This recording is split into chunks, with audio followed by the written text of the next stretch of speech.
But then in this class, it was your film, right? So you had to direct your own film. And when I touched that camera, when you had to like put the film in the bag and hide in the closet and change the film in the dark, and I pushed that button for the first time and it was like my head exploded and I was like, oh, it's like ballet, it's like ballet. It's like, oh, here it is, here's the thing, here it is.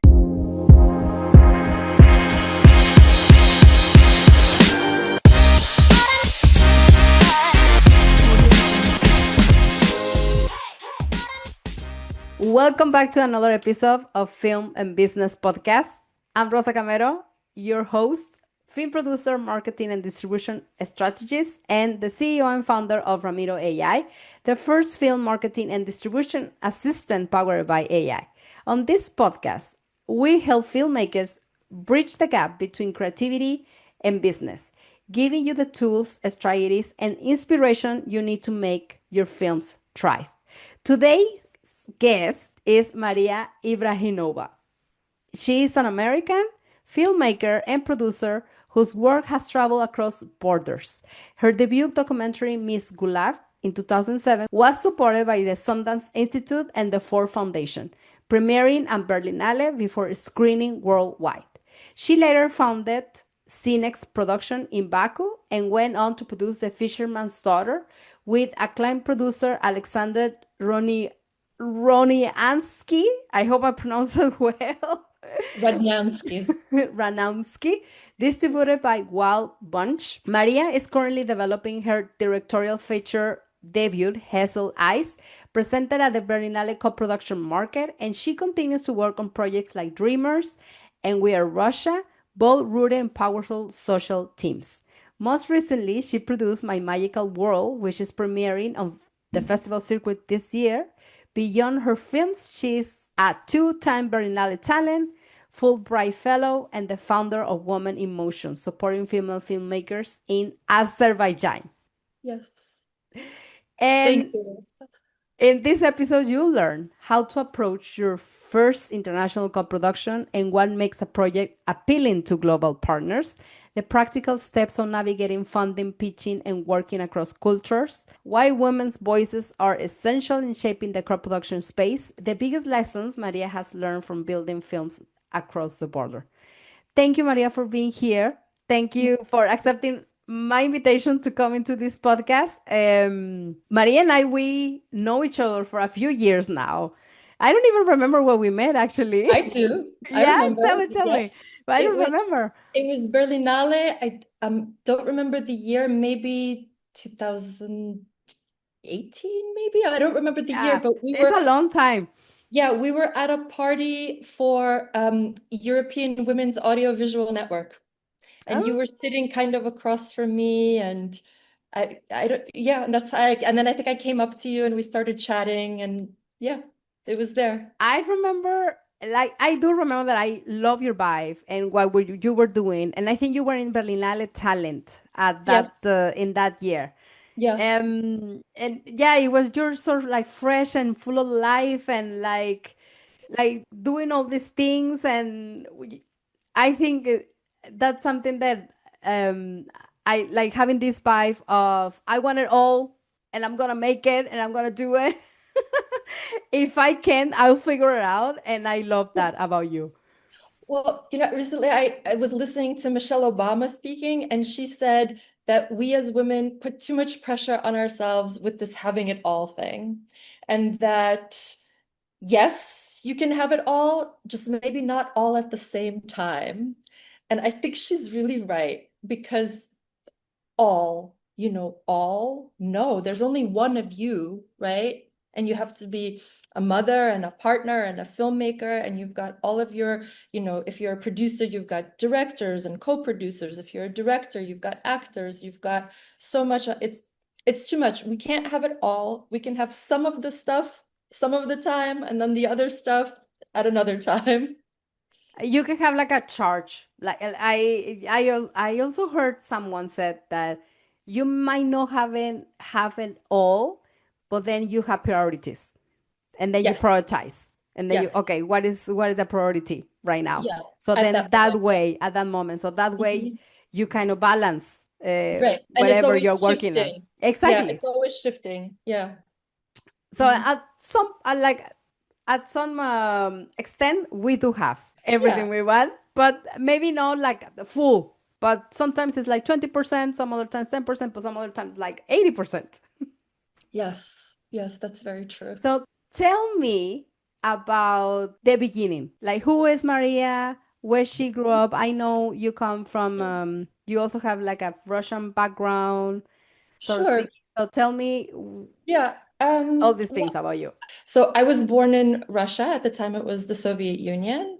And we immigrated when I was a child. And it was three women, myself and my mother and my grandmother. And my grandmother was in her late 50s and she was already retired. She was a pediatrician. And my mother was a very young woman and very brave and just unstoppable. And she wanted to come to America. She didn't care. She said, I'm not letting this Soviet Union say what I can't do, what I can't say, what I can't become. So she was very brave. She was only, 25 years old. She took her child and her mother and came to America with nothing, two suitcases and $100. Oh my God, that's a beautiful story. I Yeah. mean, like full of determination. Yeah, she's very strong woman. So a lot of I get a lot of that from her. And it was tough, but it was really great. And we started kind of, a new life, and we lived in Queens. And then unfortunately, my grandmother passed away when I was 12. And it was kind of that was a dark, very dark time for us, and we were just the two of us.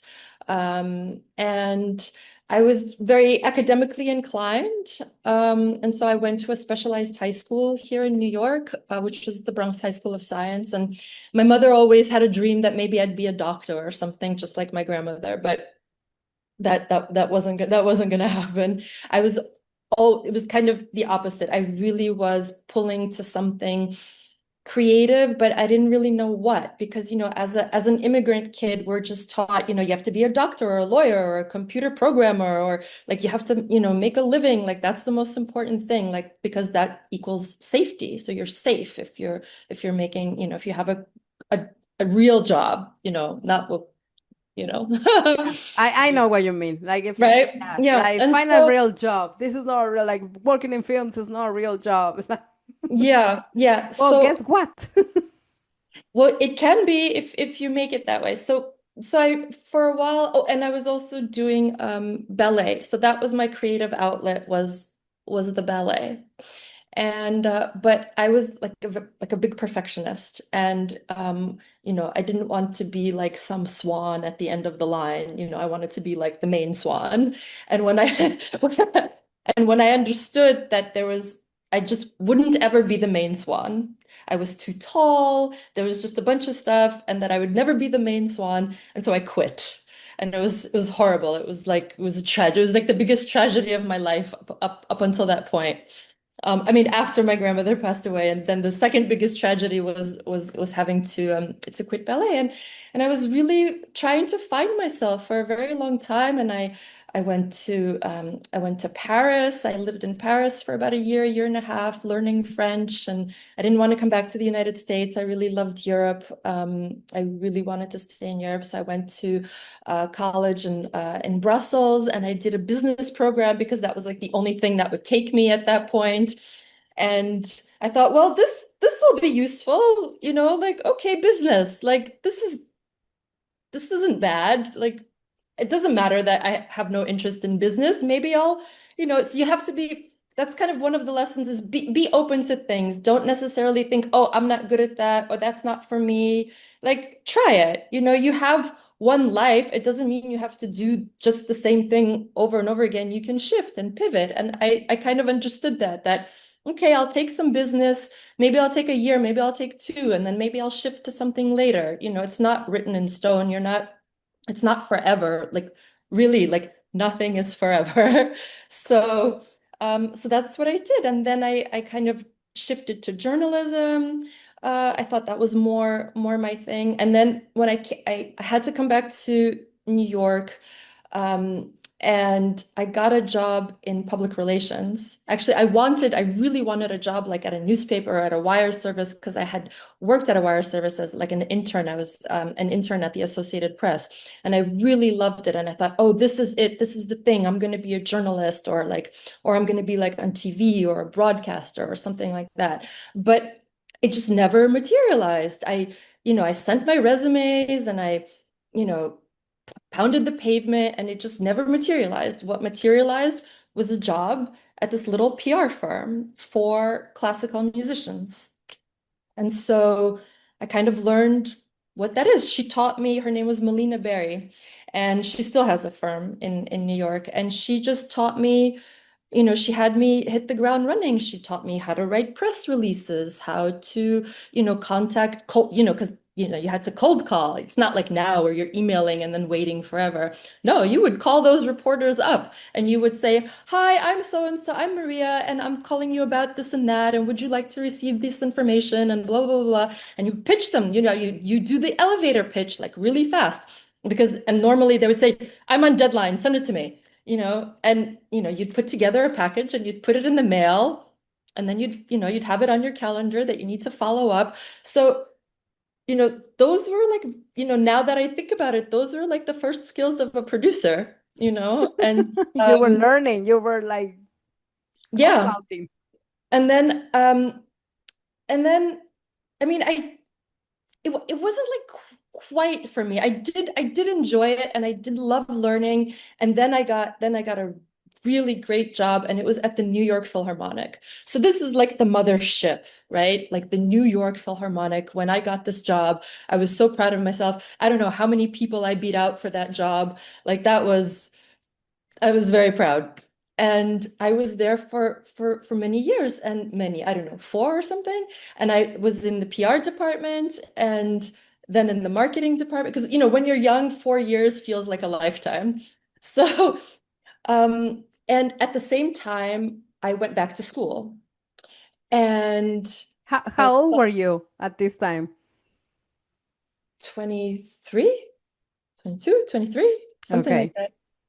So it was a beautiful job, a beautiful experience at the New York Philharmonic. And at the same time as I was working there in PR and then in marketing, I went to finish school. But I mean, I couldn't afford to go to school full time because I hadn't finished my degree in Belgium. So I wanted to finish my degree. And I also kind of wasn't sure in what to do it. Like I was kind of going away from journalism and I was thinking, no, maybe this journalism really isn't that much for me. And this PR, it's fun. I like it. Like it's nice. I enjoy it, but it's not giving me that clench in my heart, those butterflies in my stomach, that the way that I felt when I was doing ballet. It And was it wasn't doing that. Yeah. how did And you end up in yeah. filmmaking? Yeah. So what was happening was is that because I could only do night school, so I went to the new school, which was it's kind of a very flexible university here. It was founded for people that were coming back from World War II, so that they had to work. They were adults that had to go to college still. So it was for me. It was exactly for me. So I would work at the Philharmonic until 6 or 7 or 8, and then I would, you know, go downtown and be in class until like 10 p.m. And then I wasn't home until like midnight and then up again at 6. Like it was hard. Um, and so what would happen was is that I couldn't take a full course load. So I could take like maybe 2 classes a semester. So it was going like very slowly. And somebody said to me, "Oh, but like you write really well, so maybe like take a filmmaking class. It's so easy. You just watch movies and write papers." I'm like, "Oh, I'm there." This is for me. I'm, I'm there at the filmmaking class.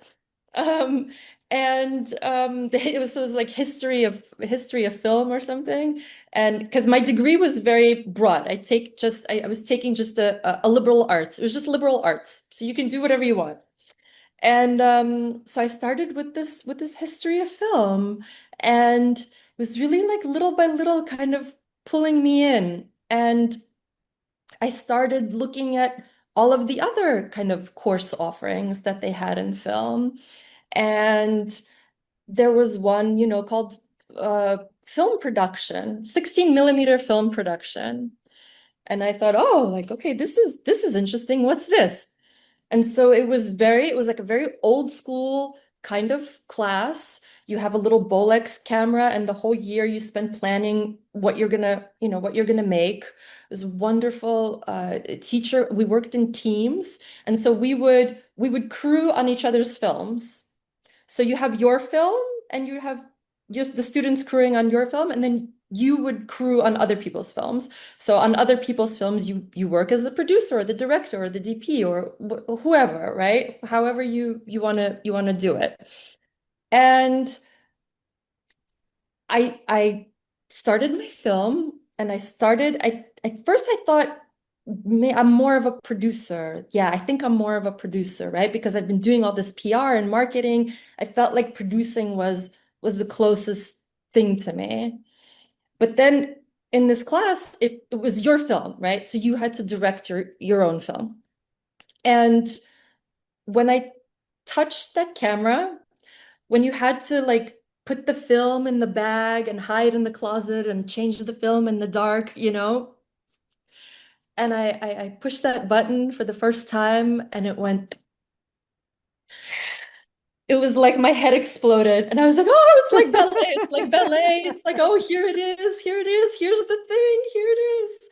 So yeah, it was just a fantastic moment for me. And um that, and also at the same time, I I started taking these uh I was watching lots of documentaries because I was also taking like documentary classes also. I thought that was so interesting. And I had seen a documentary film. I was working on with the Film Society of Lincoln Center, we were putting together a documentary film series about classical musicians. And one of the films that I had seen was called Richter the Enigma by a wonderful French filmmaker named Bruno Mont-Saint-Jean. And when I saw this film, it was again like a lightning bolt in my head, like that. I want to do that. How do you do that? Who can teach me how to do that? I want to do that. So it was like this congruence of things that happened to me.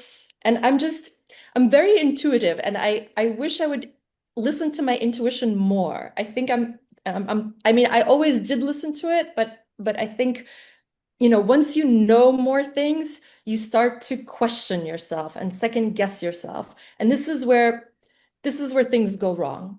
You really like this whole follow your heart thing, not exactly, but your gut. Yeah. Like your gut. Like you know inside of you if it's right for you or not. And as soon as you're questioning and you're not sure, it takes you off the path in many ways. Like really like listen to that little voice inside you. Like we silence it all the time. Like, no, like I should try, I should this, I should. No, like listen to that little voice when it talks to you. So that's when I kind of knew like, okay, this is what I want to do. How do I do that? So I had an advisor at the new school, and I said, I want to just take all film classes. Can I do that? Can I? He's like, well, you're a little kind of late in the game to change, but sure, like it still fits your liberal arts degree. You can take all film classes if you want to. So that's what I started doing. And I also very quickly understood that the classes are good. It's great to have an education, but film is one of those things that you learn by doing. You learn it by doing it. And by falling flat on your face sometimes and getting it wrong and failing, Making mistakes making and mistakes. learning from it. Learning That's the from each way. one of them. Exactly. That's the way. So I knew very quickly that you gotta do it. Just go and do it. And we're like our brain is very clever, and our brain wants to take the path of least resistance. And so our brain will make up thousands of excuses for us not to do things because it's not safe. Like this is Mm. it's not safe. We're not built for um how do you say, like we're not built for thriving. Like our brain is not built for thriving. Our brain is built for surviving. And so whenever there's any hint of danger, our brain is like, uh-oh, like, no, don't do that. Like that's dangerous. Like, and our brain doesn't know whether that's, a predator or it's just maybe going to be an unfortunate experience and you're not going to die from it. Our Yeah. brain doesn't know the difference. It's the uncomfortable. Like it doesn't Yeah. know if it's uncomfortable only or like you're Yes. really gonna die.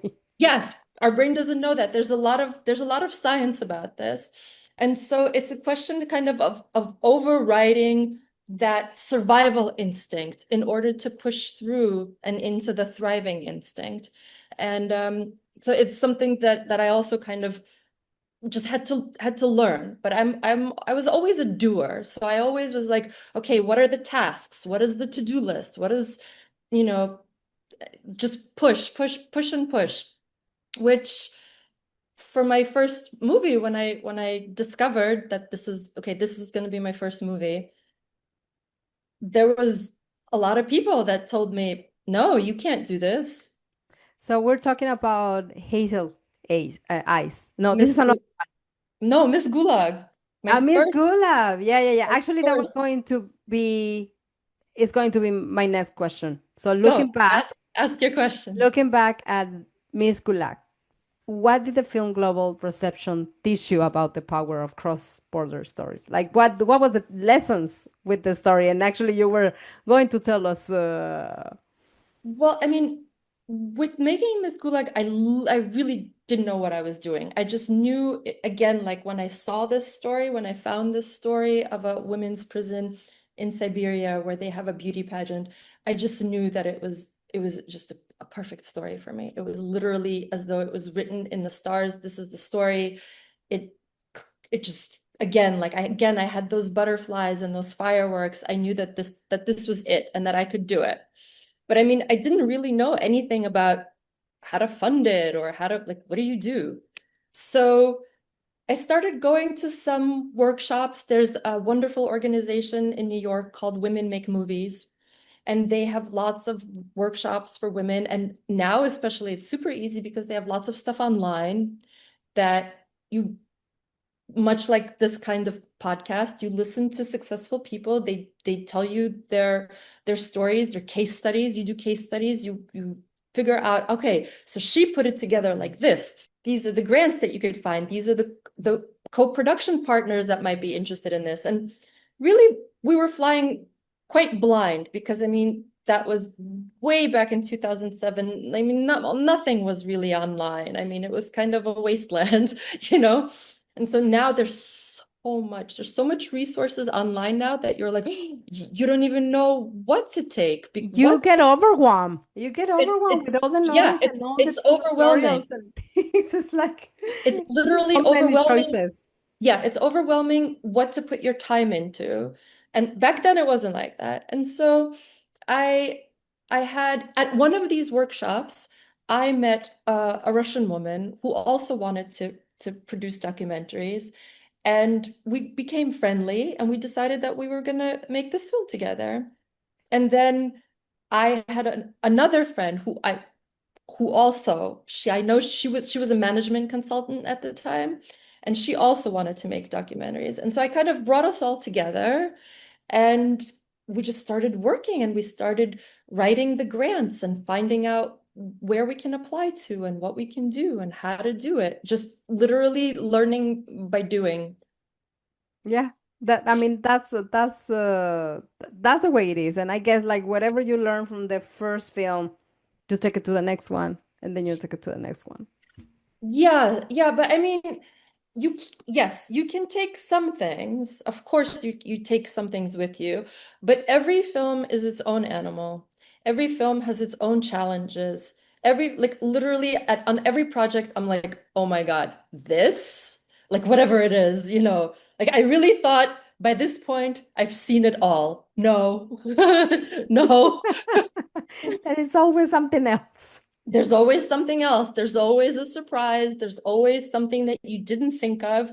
And you can't always think of everything, but you can educate yourself. And which I started doing as soon as I understood kind of a bit more what the kind of global structure was of grants and pitches and film festivals and these events and things, and had a network, and that you need to go to these places, that you need to apply, and you need to go to these places and you meet people, and then you can contact them and say, hey, I've got this project. So it's kind of like one thing linked to another, linked to another, linked to another. And that was the thing that I had to learn. And now I think, I did some wonderful programs. I did this European Women's Audiovisual Network mentorship program that hooked me up with Zeynep Atakan, who's this fantastic Turkish producer of Nuri Bilge Ceylan. I did the Yave Producers Workshop, which is amazing. I feel like everyone who wants to produce films should do that one. ACE is a good one. And this is not only for the information that you get, not only for that, but for the people that you meet. And so you really you have to have a network if you want to survive, not just survive, but thrive in this environment, because it's becoming harder and harder. So my actually you're going like very like telling your story. You're already like a very good storyteller because you're like taking us through all this journey about you, about your journey in filmmaking. And this episode is especially about co-production because you have done some co-productions. You're an American. You lived in Sure. I always have a problem. Azerbaijan. Azerbaijan. Yes, it's You okay. lived there No, for a no. long time, and then you done like some co-production. So what you said, just having the network, getting into these programs. What what would be your advice for those who are looking to co-produce? Because there's always Sure. this question, like how can I co-produce? How can I bring other countries? Because oh, it's yo, you live in Europe, especially like oh, you live in Europe. It's like yeah, but it's like in Europe there are like a lot of countries. It's not only like Yes. one thing. Um, the thing is that I feel that definitely Europeans have a leg up, for sure, from any country. If you're a director or producer from any European country in the European Union that's part of media and part of Creative Europe, you have a huge leg up. But to get in there, to figure out how it works, like those applications are killers. Like I just was consulting on one of those applications and I was like, oh my God, thank God I don't have to do the whole thing. I was just doing like some sections of it because they just recently allowed Ukraine to be eligible for Creative Europe. And so I have my Ukrainian co-producing partner. She said, all right, we want to apply. Let's work together to apply our project. And I said, sure, of course we can work together. And these programs, this is the foundation, this is the cornerstone, this is how you build sort of trust in yourself as a producer. So of course it's a little bit hard to get in there. Like if you're just, if we're talking to people who are just starting out, then you just need to make something by yourself. You can't wait for funding. Like I didn't wait for funding. And most people that really want to make films, if they really want to make films, they don't wait for funding. Especially now, the barriers to entry are so low. If you really have a story to tell, take your phone, go tell your story, because that's the only way that you'll get any credibility. Any credibility is that people want to see, what can you tell? What's your story? What's your voice? It doesn't matter if you don't have $50,000 to make, to get a 30-person crew with, fancy Arri Alexa Mini and lights and whatever. No one cares about that anymore. All people want to see is if you have a unique voice, storytelling abilities, if you have something to say. What do you want to say? What do you want to give to the world? What makes you unique?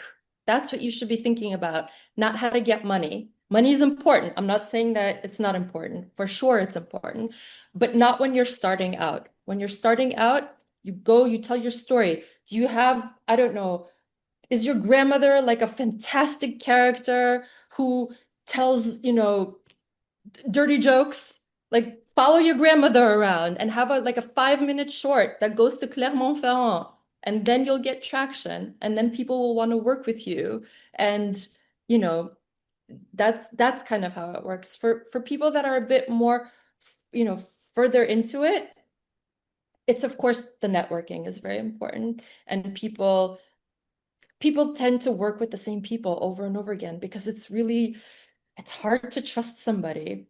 There's been, a film divorce is worse than like a real divorce, in many ways. That shit will follow you around forever. Yeah, because that movie, whatever it is, that doesn't go away. That movie that you've made, it's like a child that you've made, and that That it will always be there. It also the will. industry is like super small. Yeah, So yeah. yeah. So that's why people are scared to work with new people, and you build trust. So that's why it's important to go to these events like IAVE and ACE, because you're coming up together. And so these are your colleagues, these will be your co-production partners. Tell us more about the Yave. Is it a course? Is it like education? Yeah, Like you IAVE. apply? How much is it? Yes. I mean, well, you can get all of those things on the website, but I don't know, I don't remember exactly all of those numbers, but it's more than a course. It's like a year-long workshop experience. And you do it in person. There's like 3 or 4 sessions in different parts of the world. So you do need to have some money to go. But for example, a lot of people, they get funded by their local filming body. So I know especially the Scandinavian countries have this. Like I was the only one that couldn't get funded because I was an American citizen. So I had Mm. to save my pennies in order to go. Um, and you're broken up into groups, like 4 groups or 5 groups. You have a group leader who is a very seasoned professional with a big long fancy bio of lots of movies. And some people are workshopping films, like they get in with a project, so they have a proposal, they're at whatever stage, and they're workshopping a particular project. Some people, I was a career participant. I didn't have like a particular project. I was just doing it for just for career purposes. And everybody reads each other's scripts. Everybody looks at each other's strategies, financing strategies, rewriting pitches. People pitch themselves, people pitch each other. It's intense. It's intense. You have a lot of work in between sessions that you have to prepare. And at the end, you all gather. I think for me, it was in Rotterdam, right? And there would be like real big important industry people, broadcasters, Arte, like important people come and take meetings with you. And I mean, that's another thing you need to learn how to do is how to take a really good meeting, how to come out with something from a meeting, because you're not just talking, right? You want to Yeah. have some kind of a plan. Like, what do you want out of this meeting? You have to be thinking that always. Like, what is the action that I need to take after this meeting is done? And do I want to work with this person? Because just because somebody takes a meeting with you or you take a meeting with them doesn't mean that they're the right person for you to work with. They could be like the very like wrong person for you to work That's with. super important. Like reading Yeah. people and actually like knowing what kind of people you want to bring into your project. Because in the end, I think sometimes filmmakers are so desperate of Yeah. closing the deal, of closing the distribution, of closing, and then you end up in a horrible, horrible. Horrible place, for sure, for sure. So this is also, you listen to your gut. You ask, how many things is this person working on? How big is like their office? How many people are there? Are they just working by themselves? What projects do they have at what stages, right? Can they really take you on? Or because once you have a co-producer from a certain country, you're closing the door to any other co-producer from that country. Like that's it. Like you can only have one producer in that country because you can't have more than one person accessing those funds, accessing those programs. It's only one. So you have to pick very carefully and you have to ask the right questions and it has to be a vibe. You're literally like you'll be emailing it on the phone with this person all the time. Do you like them? Yeah. Like this person? Because Ac- if not, you have to run the other way. Run, Forrest, run. Like run. Actually, that was going to be my next question. How to identify the countries and producers to approach for co-production. And Sure. yeah, what Yeah. you're saying is like you have to get along. Like it really needs to be like a Yeah. good vibe and good, like, Yeah. yeah, Yeah. it's a I good mean, relationship, working relationship. yeah, I mean, the thing is that you're never going to know what kind of a working relationship you're going to have with somebody until you have it.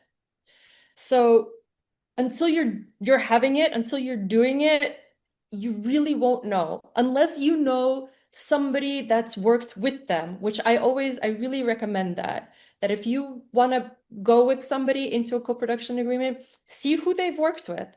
Call those people up, call those filmmakers up and say, "Hey, I saw you co-produced with so and so. How was that?" People will tell you. It People will will be say, like interviewing someone. So you interview that person to "Yeah, be but your co-producer, but it yeah, means no like no, directly. no, it's not like an interview. I think it's more like a first date because you're both sizing each other up. They don't know if they want to work with you. Like, what if you're like, don't have your act together? They don't know. Maybe it looks good from, as it looks good from afar, but far from good, So you have to be careful. So I mean, I always go and I find somebody through somebody that I know that's worked with this person, and they'll tell me, and people will tell you, they'll say, "Oh my God, it was a nightmare," but just between us. I'm like, sure, sure, just between us, it was a nightmare. I get it. Or they'll say, "Oh, it was the best thing ever. It was the best experience ever." And you'll see if people are working over and over together, that means it worked. But also keep in mind, it worked for them.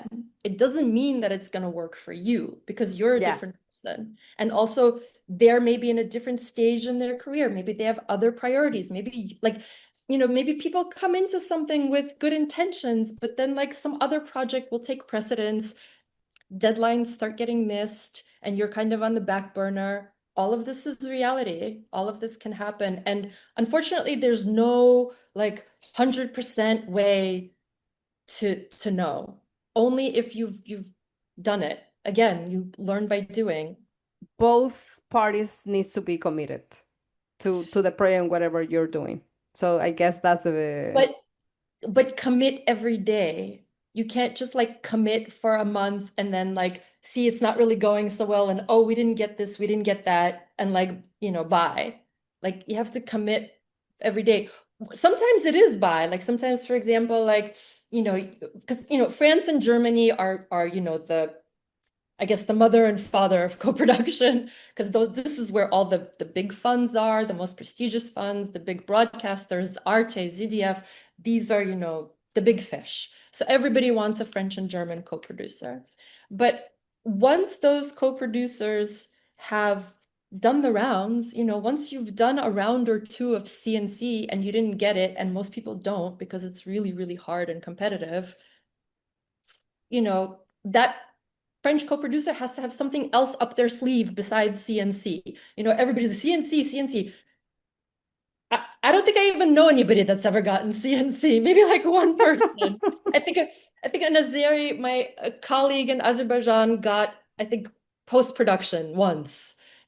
So you have to be in it with somebody who's gonna, help you with the bigger strategy also, that it's really like a partnership, not, or maybe not. Maybe they're just gonna be like, "I'm only gonna do CNC. Yes, yes, no, no, goodbye." I mean, yeah. depending, but that can also be okay. Like doing CNC is hard. Like if somebody's putting in free time, because this is what's happening. Whenever you have a co-producer, what are they doing? They're putting in their labor for free for, potential. Yeah. because they believe in it. They think it'll click. They think they can sell it. They think they can get the grant, get the fund, get the broadcaster. They think they can get it. So that's the main, but they'll be writing those applications. They'll be following up with those people. That is a lot of free labor. So you, as the kind of lead on this project, really have to appreciate that, you know? It's that takes to our next question is how to navigate the financial complexity of different funding systems. Oh. And like this is the dream of any filmmaker, probably, like creativity. Yeah, I mean, the thing is that like really no two projects are the same, and no two co-productions are the same. I mean, sometimes you look, I mean, Zainab Atakan, who has a long history of co-productions, I think, I mean, she showed me one when she was mentoring me, she showed me one co-production she did. I think it had like 9 countries, and I was like,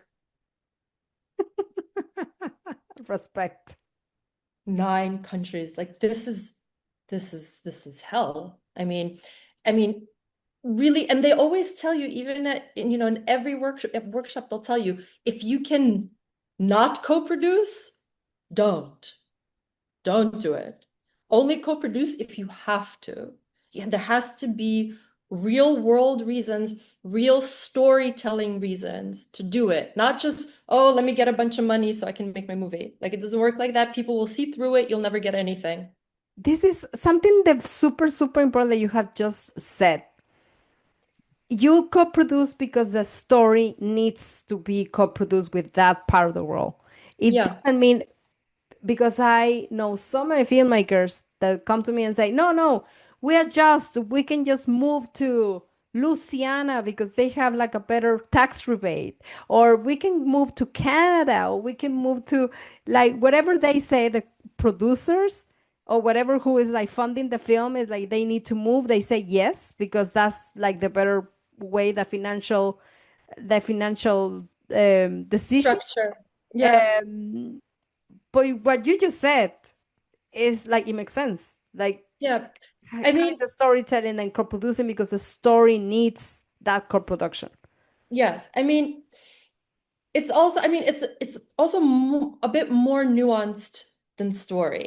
Like, because for example, like let's say your story takes place in Paris of the whatever 18th century, and you will never get the money to shoot in Paris and make it look like the 18th century. But maybe you can shoot in Prague that looks like Paris of the 18th century. And then maybe you need a Czech co-producer for that. So it's like not so much the story, but the structure of your shooting, the structure of your cutting, people that you want to work with. Those things, not the story per se, because we lie all the time in our movies. We say things are here when they're actually there, and that's just how locations work and how shooting works. So it's really you really have to have a handle on how you're going to make your film, and you can't just say, oh well, I'll go to Canada because of blah blah blah. No, you really have to start from the inside out. If you want to go to Canada, why do you want to go to Canada? Is there like an amazing sound designer that you want to work with? That's a reason, not just because you want to get Canadian money. They want the Canadian money anyway. Well, if you want the Canadian money, great. Um, But but you you need should to have like a very strong, like but you why should they're have gonna invest it. Like you got to do your homework. You got to do your homework. You can't just say, I want this and that. Why? People will always question you. Every step of the way, you will be met in this game, in this industry, you will be met with doubts, questions, and you will need to defend yourself. And mm, you will need to be sure of what you're doing and have an absolutely crystal clear vision. That is the only way to get anywhere. As soon as you're just like, well, I don't know, we could shoot in Slovenia, that's alarm bells, red flags for anybody, for anybody. People that start saying, well, I don't care, we can shoot wherever. Nope. You need to do your homework. Where are you going to shoot? Who are you going to shoot with? Do you want to work with this Romanian DP? Great. Maybe you can get a Romanian co-producer. That Romanian funding will help fund your Romanian DP, but you start with that. Not that you want Romanian funding. You start with who you want to work with, where you want to work, like these things. Like that's your team. Putting together your team is like one of the most important things as a producer.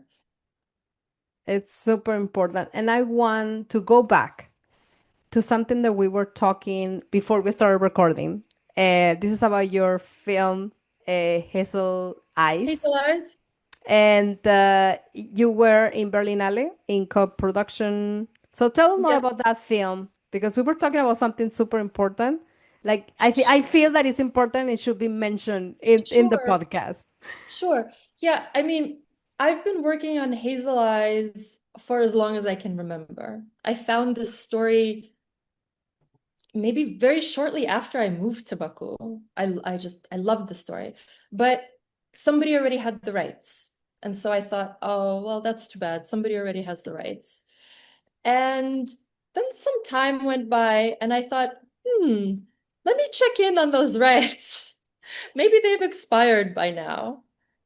And the rights didn't expire, but the people that owned the rights had no intention of making it. So I went to the author and I said, I would like to make your book, but you need to extricate yourself from that agreement and give me the rights. So this kind of started a whole process, and this took a really long time. And I was just working on other things, but I let that, play itself out because in the back of my mind, I thought, this is the movie that I really want to make. I want that to be my feature debut as a director. I felt it. And so that took some time. Then finally we got the rights. And I started really workshopping it and writing the script. I went through like, I don't know, two, three co-writers because I didn't feel confident to write it myself, which was stupid. I should have just written it myself. But, I thought, oh no, like I'm not really like a screenwriter. Like I'll need to write it with somebody and whatever. That was also like a learning experience. And then I started taking it to all of these pitching places and pitching it to producers, and Zainab Atakan was on board. And so I thought, okay, so we'll have Azeri money, we'll have Turkish money. Like I have this wonderful Ukrainian co-producer. Let's go and pitch in Ukraine. And we won the pitch in Ukraine. And I took it to Berlinale co-production market, and that was 2020. You remember what happened in 2020? Oh my God. Yeah. So there I am. I'm on the plane coming back from Berlinale 2020 with a stack of business cards like this thick, and I'm just like licking my chops, thinking, oh, I can just choose from like all these people want to work with me and la la la la la. And then the people in hazmat suits come on the plane and start taking people's temperatures. And I'm like, oh, what the hell is What is this? going on?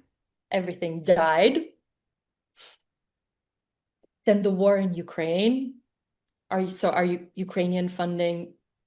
And as that happened, as the war in Ukraine, like so finally, like things started moving, and we got the opportunity to pitch in Luxembourg, the Luxembourg Film Fund. And my Ukrainian producer came with me to pitch the Luxembourg Film Fund. And as much as she was like so convincing that that she was still gonna get that Ukrainian money, they were like, no, we don't believe you. You're not gonna get it. Like, forget about it. And so we didn't get, so it started just like crumbling, like something that was like going up and up and up and up, like this, that I literally thought that I was in, I thought in by 2020 I would shoot. And like it would be out by like 21, 22. And then it just bit by bit. Everything just crumbled.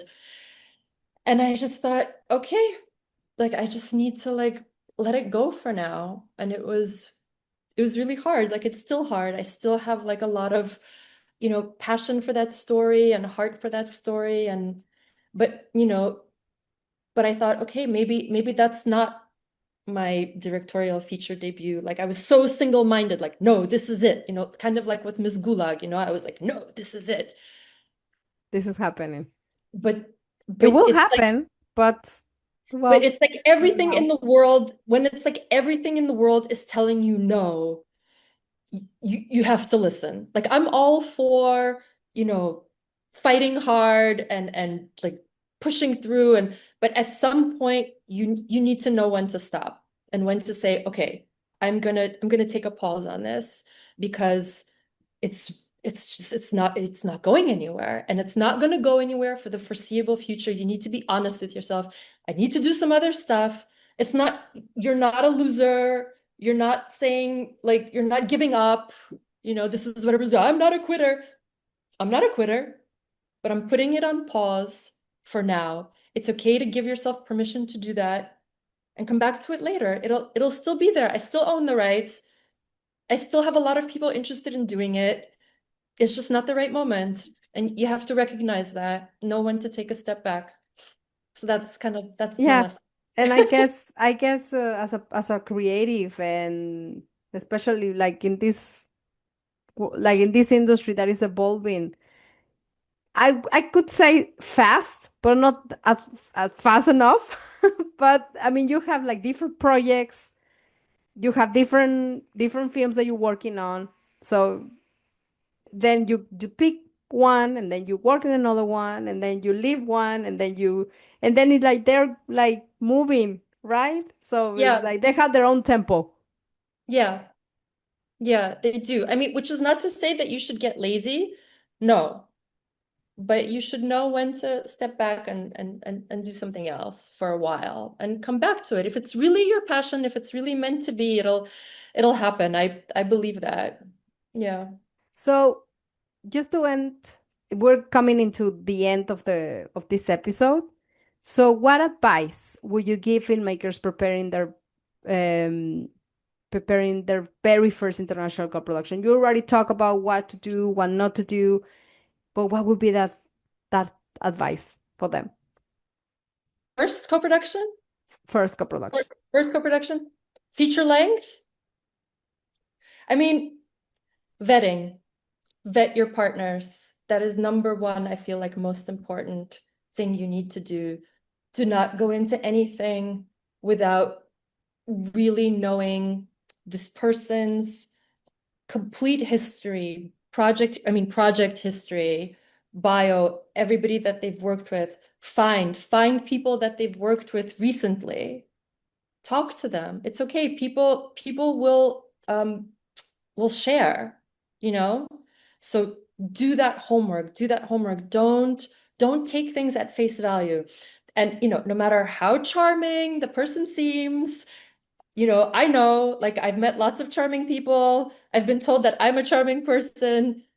This is not this is not charm school. We're making movies here, you know, and you will be tied to that person for a long time. You need to vet them. Vet them with all your might. Talk to as many people as you can that have worked with this person on a daily basis. And then really look at the signals, right? Before you sign anything, right? Because like those first few interactions, right? Are they on time or do they keep changing the appointments? Are they just, are they together? Like, have they read your script? Like, have they really read it? Do they have an opinion or did they just read the first, 10 pages in the synopsis? When you start sending material, how fast do they react? How fast do they come back to you? Kind of what is that first email interaction like, you know? So you really want somebody present for you because if they're not present, it's not going to go anywhere. And the most precious thing we have as filmmakers is our time. And Yeah, yeah. I agree. We didn't talk about technology. Like we talk about this like we didn't talk Sure. about the technology. So tell me what are the technologies that you are using? What do you think about AI? So that's two questions in one. Yeah. Well, I mean, I can maybe share something new that I'm doing. Yes, please. All right. So, okay, you know how in Hollywood there's a term, they call it development hell, right? When Okay. development hell. When a project is in development, it's not going anywhere, it's stalling, it's just, it's just dead. It's development hell, right? And I find that we as producers, as filmmakers, are often stalled, not just in Hollywood, in the European market too. It's often this development hell because you can't find the right partners. You're constantly revamping the same materials over and over. Log line like this, synopsis like this treatment, that treatment, 5 pages, 10 pages. You're just regurgitating the same thing over and over. Pitch deck like this, pitch deck like that. Ooh, when did we send that thing to that person? Nobody knows. Who was it? Nobody knows, right? And so, because I found that a lot of the tools that we're working with, right, even now, and ChatGPT is great, don't get me wrong, and Google Drives is great, like all of these tools are fantastic, but they're meant really for office workers. They're meant for people that are like in their office, even how Microsoft name things, files and folders and drawers and whatever, right? We're filmmakers. We don't need files and folders and drawers. Like this is like we're forcing ourselves in this office worker mode when in fact we need something a lot more malleable and flexible that we can do on the road, on the run, at a film festival. And so I want to develop a platform and an app, which would be called DevHev, so Development Heaven, where where it's like this platform that combines the tools of AI. It's like an AI chat GPT, Google Drive, like everything all at once on one dashboard, on one timeline that you can easily go through all of your things, change your assets, send them, receive them, collaborate with people, and basically save countless hours and lots of money and lots of, unpaid work hours, what we're doing, right? What I talked about Yeah. before, all Yeah. these So applications being and more things. efficient in your Yeah, time with these tools. So yes. how far are you with the tool? Well, I have a startup partner here in New York, and we're just starting to design it. So it's very That's so beginning. cool. That's so cool.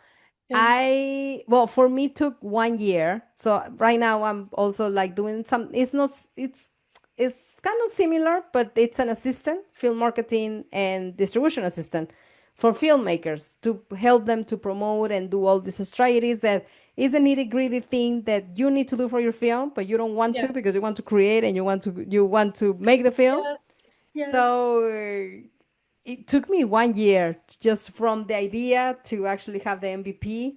So I have But an that MVP. but I'm in that's good. like That's full okay. fundraising right now, Yeah. like pitching and sending pitch decks to investors and what impressed me because we both work in the film industry and the return on investment of a film, what you can promise that you cannot promise anything because you don't know if it's gonna make money, but it's they always say 20%. So it's the investment plus 20, and then yeah. So it's like here, like the return on investment of this startup is like from 4 to 8 times in 4 years. So it's like I'm selling to people who want to earn 20%. Like I'm giving them more. Yeah. Well, I mean, yes, of course, technology is in some ways more predictable, right? Because if people are actually using it, then that's a continuous revenue stream. It's not somebody didn't just buy one ticket or buy one stream and then you're done, right? It's if Yeah, it's somebody's for life. Yeah. yeah, continuously using a tool, especially if you're really good at well, first of all, the tool has to be great, and then that you're constantly working on it, right? Like nothing stays great forever, right? You have to constantly be ahead of the game. Like remember there used to be like now everybody's using Film Freeway, right? For Yeah. festivals. There used to be a thing called Without a Box. Oh, That I was didn't know about that. yes, the first film festival like application portal hub thing, it was called Without a Box. And it was very good. It was very similar to what Film Freeway was. And they were the leaders. They were the first ones in, and then they got lazy. I mean, everybody was using it. Every just like how everybody uses Film Freeway now, everybody was using Without a Box. but then they just got lazy and they thought like, oh, who cares? Like it's just a film application website. Like we don't have to do anything. We don't have to get better. And then Film Freeway came in and blew them out of the water. So That's yeah, that's the way it is. I mean, some like another tool can come and like like yeah, it yeah, can so vanish you. you have to be on top of the kind of what's going on in technology. I mean, I don't like, I'm not like a big technology expert, right? So I don't know really these things. That's why I have a partner. And he said, okay, you need to like read this and do that and watch this, gave me a whole list of things. Like you need to educate yourself. So again, like this is how you start when you're pivoting or doing something new, you have to educate yourself. Like even, for example, Iave sent me a invitation to an AI workshop that they're just doing online. So for graduates of IAVE, they give you these opportunities from time to time to like um, up your skill set. Yeah. So So, keep learning. yeah, so That's October really cool. 7 to 9, it's all going to be online. It's an AI workshop to up your skill set. So you have to keep learning. You can't get lazy. You can't just like sit on your ass and think everything's going to stay the same, unfortunately. No, I mean it's not possible. I don't think. No. Yeah, I mean the same way digital cinema came and then Netflix, and no one believed that that could be like a thing, Yeah. and now it's AI. It's like like this is it's changing. Like even if you Sure. don't want to. Yeah, but I mean, I get like I mean, it's hard to stay motivated. Also, I know, especially because a lot of this work is kind of solitary. You know, you're kind of by yourself and your computer most of the time, which is why it's so nice to have a thing like this where you're talking to somebody and exchanging energy and exchanging ideas. That's super important. I think like for mental health. I mean, if I would go back to your questions about like advice, like take care of your mental health. Like you find ways Yes, to take care of yes to yourself that. because A hundred producers, other, percent. like we as filmmakers, like we won't eat, we won't sleep, we'll just like be like, like we're the martyrs for the cause. But like you're not helping anybody if you're not eating and sleeping, and you'll just do a bad job. So take care of yourself, take care of your mental health, surround yourself with people that are positive influences and that believe in you. I love it. Yes to 100% taking care of yourself, mental health, all the things that you said about intuition, like following your intuition Listen to the and little following voice. her, yeah, like follow also the butterflies, like feeling that like this is it, this is like this is what I want, Yeah. and it's nothing wrong with that. Like Yeah. doing it and following and like taking care of yourself. Like we need more of that in Yeah. this industry for sure. So to finish the episode, Taking where care of each other also, taking care of each other, be with people that, that they take care of you and you take care of them, that there's this exchange. yes, like be kind to each other, and Yeah. we need more of that. Like all this, we need more of that in this industry. Especially now. Exactly. So where can we find you? We didn't talk about your upcoming films. If you want to tell us like we like so many things. Yeah, no, there's a lot. I mean, the two films just came out. One is called Dreamers, about a women's football team in rural Azerbaijan, and it premiered in Sheffield and then in Sarajevo, and it's going to travel around. So this is I'm very proud of that. It's a very special film. And then My Magical World, which is my second narrative feature as a producer, also an Azeri filmmaker, Elvina de Gazelle, who is just a spectacular talent, just a unique filmmaking genius. And I was very proud to make this film. And it premiered in Go East, and it's going to be in Sao Paulo in Brazil. I'm going to go to Brazil. Oh, so nice. Yeah, I'm very excited. Yeah, so these are the things that kind of like they took a long time coming.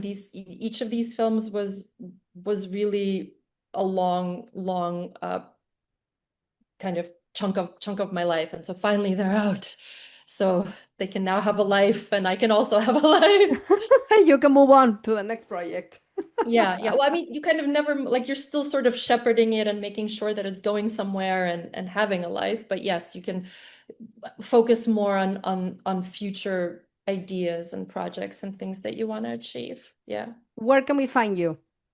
Where What is the best way can we- for people to I guess the keep in easiest contact? maybe is Instagram and it's at Maria IBR. So anybody that wants to find me there, that's pretty easy.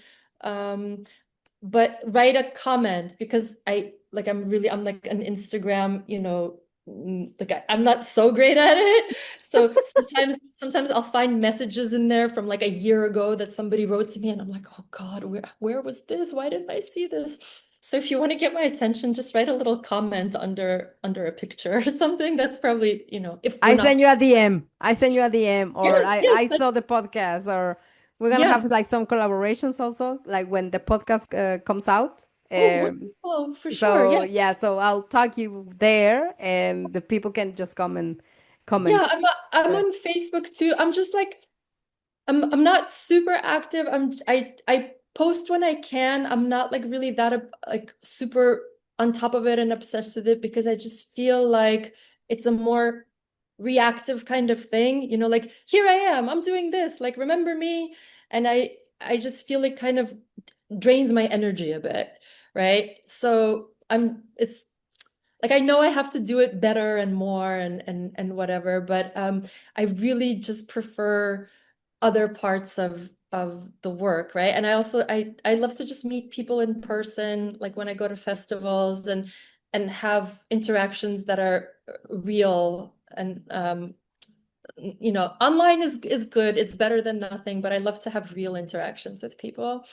And Yeah, yeah, social so media is part of your marketing plan. It's part of your marketing strategy. yeah, So don't yeah, forget that. yeah. No, I mean for sure, but it's really like I'm a firm believer in that you should do what you're best at.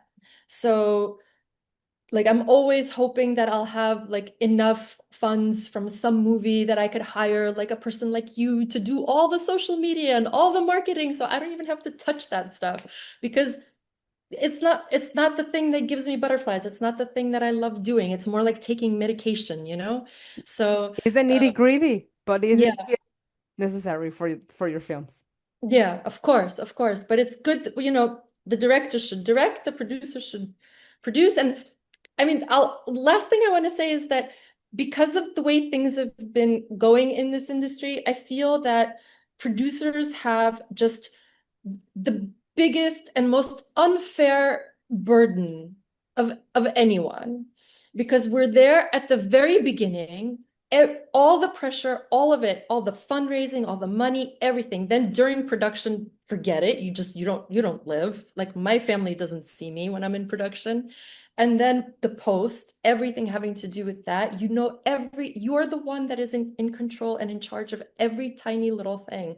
And then to also pile on the distribution and the marketing and the PR and the social media, it's no, like no. I say just say no, like it's too much. One person should not be doing all of that, and there should be like kind of more understanding and better funding and better tools so that a producer isn't, doesn't have to shoulder all of that because it's too much. It's too much. I And definitely agree. Like small teams, a lot of things to do. So that's why creating these tools that can help us yeah. to thrive and to do Hmm. like to do the things all the things that we need to do, but Yeah. like take it easy and then you focus in the creative side. Yeah. Thank you. I'd love to see your tool. I can't wait to see it. Yes, we should do a demo.